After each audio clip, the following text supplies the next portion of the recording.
देख क्या रहे हो? चलाओ बाण, मारो मुझे। ये दिव्य अस्त्र अबीद है ना, तो मुझसे पहले इसे तुम्हारी माता के तन को छलनी करना होगा। दुष्ट! देखा भैया, दे दिए ना अवसर, अब साधिए लक्ष्य।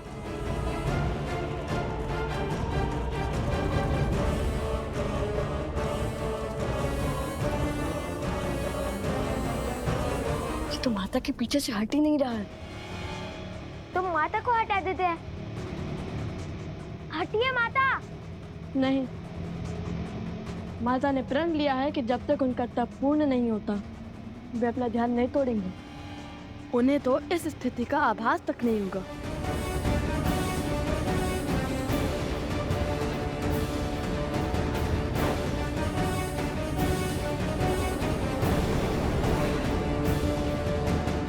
यदि लक्ष्य चुका तो? नहीं, हे श्री राम, अब हम क्या करेंगे? अब आप ही हमें मार्ग सिखाइए। अयोध्या के वैद्य पहुंच चुके हैं मित्र। शीघ्र ही घायल वानर वीरों की सुध लौट आएगी मित्र। उनसे मिलकर मैं अयोध्या की ओर प्रस्थान करूंगा।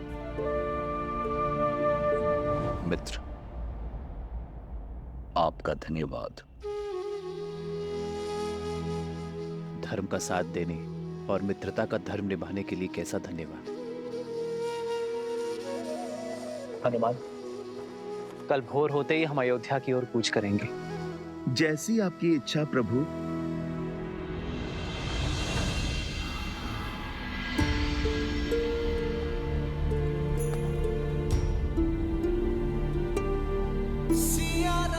अयोध्या पहुंचते ही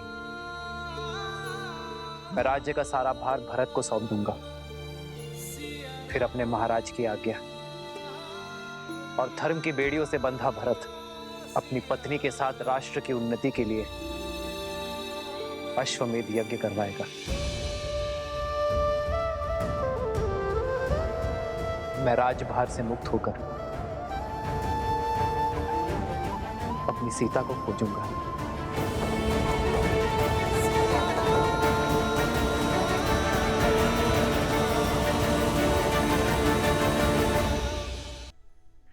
मकरासुर देख रहे हैं भैया, कैसे हमारी माता के पीछे डुबक बैठा है ये केवल मूर्खासुर नहीं, कायरासुर भी है। कायरासुर उचित कहा कुछ। अरे इससे साहसी तो वो बैल था, इतनी श्रद्धा से लड़ा वो हमसे। अरे उसको पकड़ना तो कितना कठिन हो चुका था। भैया आप उस बैल को छोड़िए, मुझे तो उससे ज्यादा वीर वो गधे लगते हैं जिन्हें हमें वन में तोड़े थे। मूर्ख बालकों, मुझ जैसे शूरवीर को एक निर्जीव मटके से तोड़ रहे हो। नहीं छोड़ूंगा, नहीं छोड़ूंगा तुम्हें। सुना है कि जल में इसकी शक्ति चरम पर होती है। जल में ऐसी वीरता है तो जल के बाहर कैसी वीरता होगी। अहंकारी अबोध बालकों, अब एक शब्द और कहा तो प्राण ले लूंगा तुम्हारे। अरे मकरासुर की वीरता तुम क्या जानो। क्रोध संसार से पहले खुद को ले लेता है मकरासुर। बाण चलाइए भैया। अरे किंतु इस दिव्यास्त्र का दिव्य मंत्र तो हमें उन्होंने बताया ही नहीं। हे नारायण, मैंने उन बालकों को दिव्यास्त्र तो दिया, किंतु उसका महामंत्र तो दिया ही नहीं। ये कैसा अनर्थ हो गया मुझसे। यदि वो बालक नहीं लौटे तो मैं स्वयं को कभी क्षमा नहीं कर पाऊंगा। उन्हें लौटना ही होगा, उन्हें लौटना ही होगा। भैया मैंने कहा था ना, वो वृद्ध है, अवश्य ही भूल गए होंगे। तो फिर बाण चलाने का सांग ही कर दीजिए, तब तक कोई युक्ति निकाल लेंगे। अस्त्र है और मंत्र नहीं, क्या बात है। लो चलाओ बाण। अब क्या करें? कैसे बचाए माता को? ठीक है, मैं मार देता हूं इसे।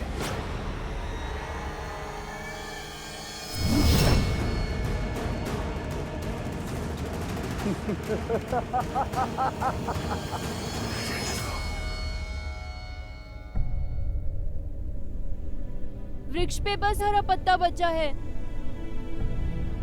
लगता है लवकुश मकरासुर से पार नहीं पा सकते। मैं स्वयं जल में जाके उनकी सहायता करता हूँ।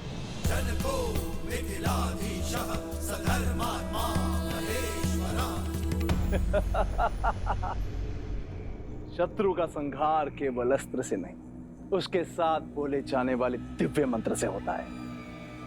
क्या तुम्हारे पिता ने तभी नहीं सिखाया तुम्हें?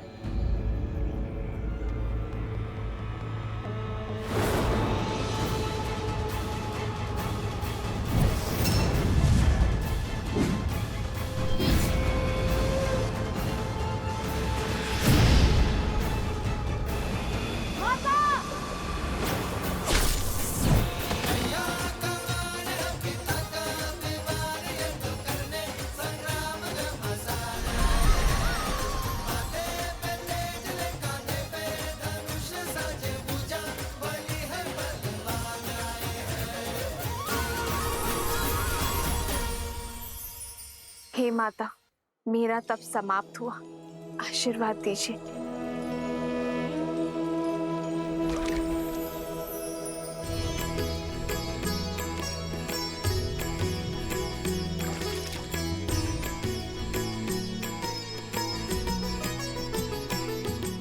हो लब कुश बल अतुलित बड़े भाई, धीर लव कुश माता, माता,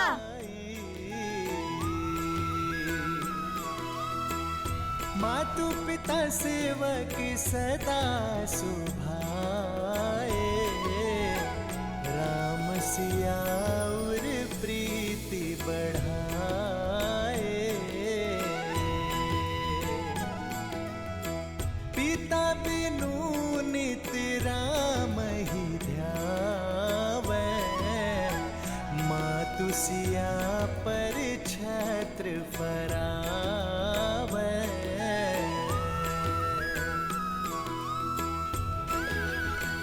वृक्ष फिर से हरा हो गया, अर्थात लवकुश की विजय हुई। वंदे की वंदे की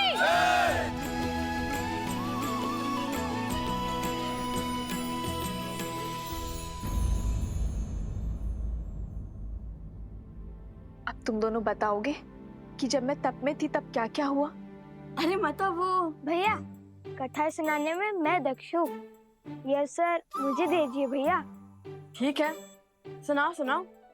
वैसे भी मैं तो थकान से चूर चूर हो चुका हूँ। तो हुआ ये माता, आपके ध्यान में जाते ही आकाशमात भयंकर संकट आ पड़ा। और वैसे भी आपके पुत्र तो भगवान वाल्मीकि के शिष्य हैं, वो थोड़ी ना संकट से घबराते हैं।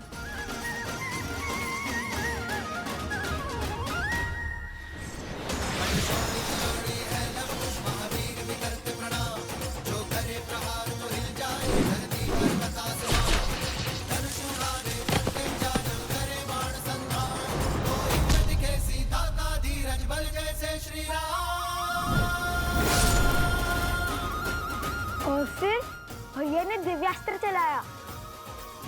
भैया, आपको तो दिव्यास्त्र का मंत्र याद ही नहीं था ना? फिर आपने दिव्यास्त्र का उपयोग कैसे किया? जिनका नाम जपने से सारे कार्य संपन्न हो जाते हैं, जिनकी भक्ति से भव सागर भी तर जाते हैं, जिनके नाम में तीनों लोक समाया है, हर तप हर जप समाया है, जिनके नाम से बड़ा ना कोई मंत्र न ही तंत्र, उन श्री राम का नाम लेकर मैंने ये दिव्यास्त्र चलाया है। अद्भुत भैया, आपने तो मुझे सोच में डाल दिया था। सुना माता, ऐसे रक्षा की भैया ने आपकी। मैंने नहीं, हम दोनों ने बचाया है आपको। बातों बातों में तो मैं आपको वृद्ध के बारे में बताना ही भूल गया, जिसने हमें वो दिव्यास्त्र दिया, मकरासुर का वध करने में सहायता की, जिनके मार्गदर्शन के बिना उन मकरासुर की त्वचा को भेदना असंभव था। किसकी बात कर रहे हो तुम दोनों? मिथिला नरेश महाराज जनक।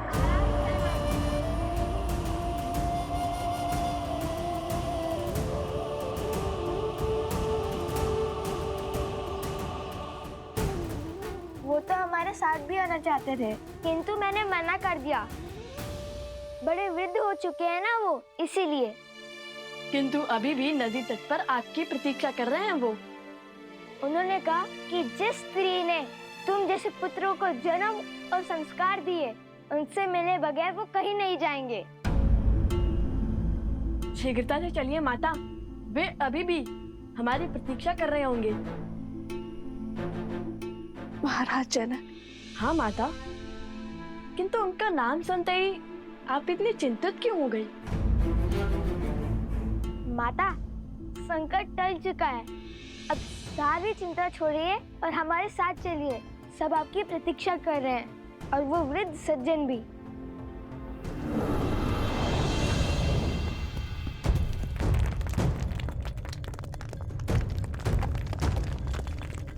ये क्या हो रहा है?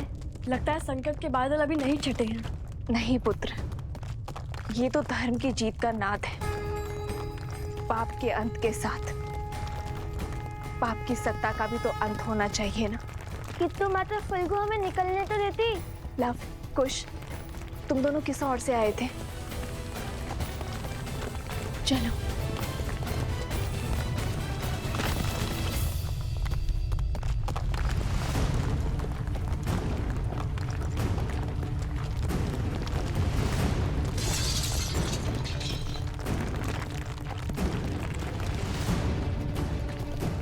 भूमि हिल रही है।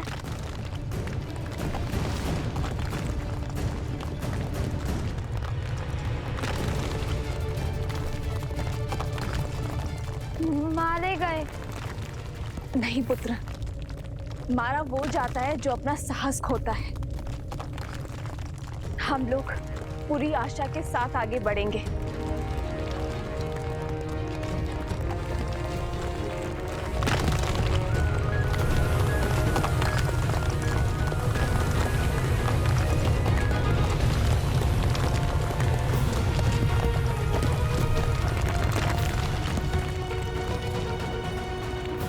कहाँ रह गए ये लोग? अब तक तो उन्हें आ जाना चाहिए था। मेरा मन तो बहुत घबरा रहा है। धर्म की रक्षा करने वालों को अधर्म कभी भी हरा नहीं सकता। तो आते ही होंगे। लव कुश, मेरा हाथ थामो। हाथ तो आप मेरा थामिए माता। इस रहम का ज्वार में मेरा हाथ छूट सकता है, किंतु यदि आपने मेरा हाथ थामा तो कभी नहीं छूटेगा।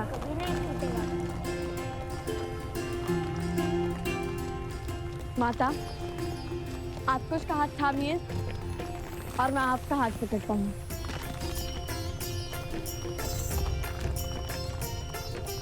आज न माता पुत्रों का हाथ छोड़ेंगी और न ही पुत्र माता का।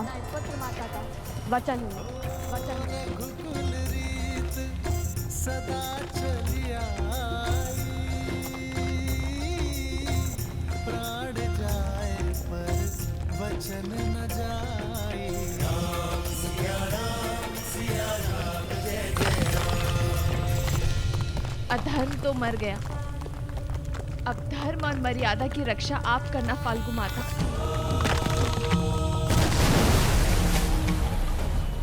वन देवी, लव, कुश, कहाँ हो सब? लव, कुश,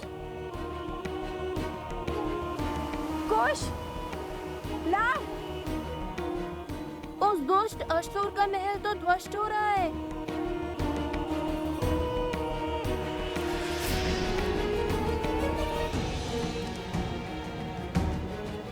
कहीं लव कुश और वनदेवी को कुछ नहीं होगा उन्हें।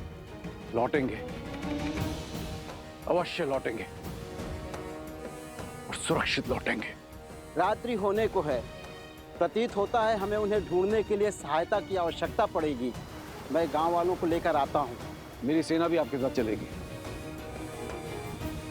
सेनापति, कुछ सैनिक लेके जाइए इनके साथ।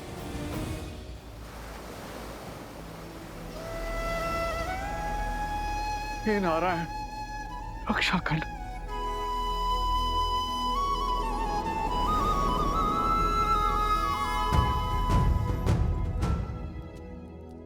प्रभु,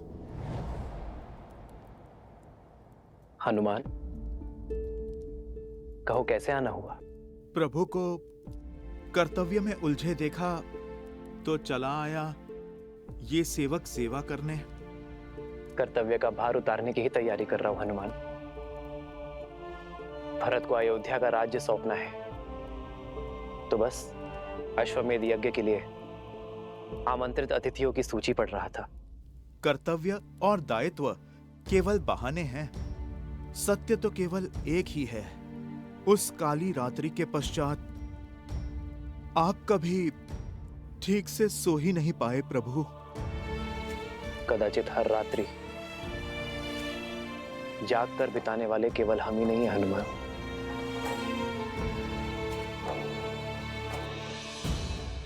महाराज जनक,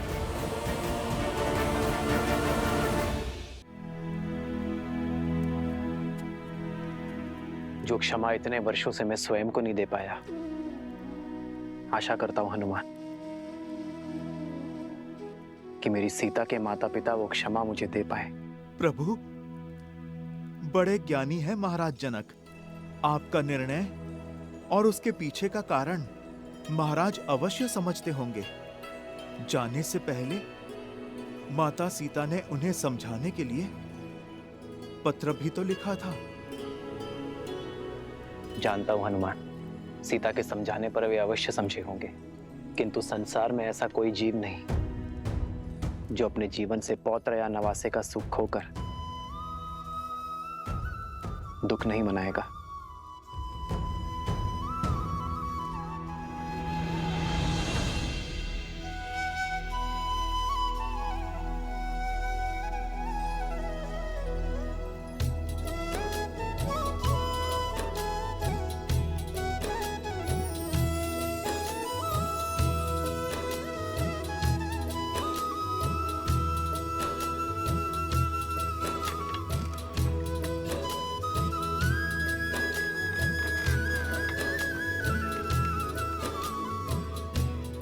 आनंद आ गया। क्या यात्रा थी। लगा मानो देवी फल्गु ने गोद में उठाकर प्रेम भरा झूला झुलाया हो। धर्म के पथ पर कठिनाइयों की धूप के साथ साथ सुकर्मों की शीतल छांव भी आती है पुत्रों। माता शीघ्र चलिए, महाराज जनक आपकी प्रतीक्षा कर रहे हैं। तो क्या हुआ, भक्त को भगवान की प्रतीक्षा करनी ही पड़ती है। वन देवी है, इतनी सरलता से थोड़ी ही ना जाएंगी कि माता। चले माता। नहीं,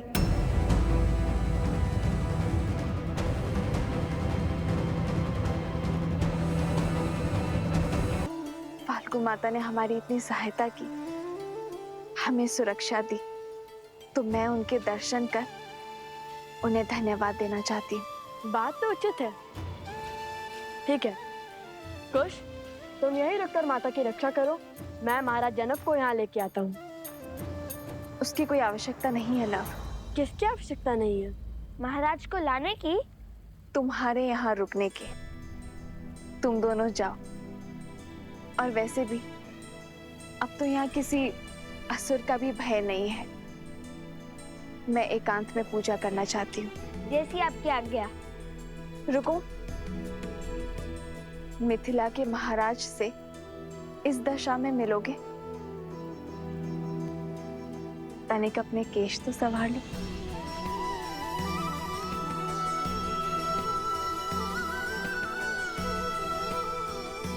देखो अब कितने सुंदर दिख रहे हो। और हाँ, याद रहे महाराज जनक मेरे पिता के समान है, तो उनके आदर में कोई कमी नहीं रहनी चाहिए। समझे तुम दोनों? समझे लो भैया, पूरे सम्मान से बात करना।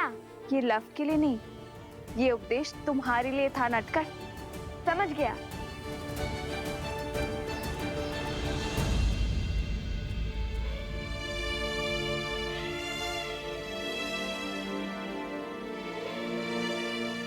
ये कैसे दुविधा में डाल दिया महादेव। शीघ्र ही लवकुश पिताश्री को यहाँ ले आएंगे, और यदि उन्होंने मुझे यहाँ ऐसे देख लिया तो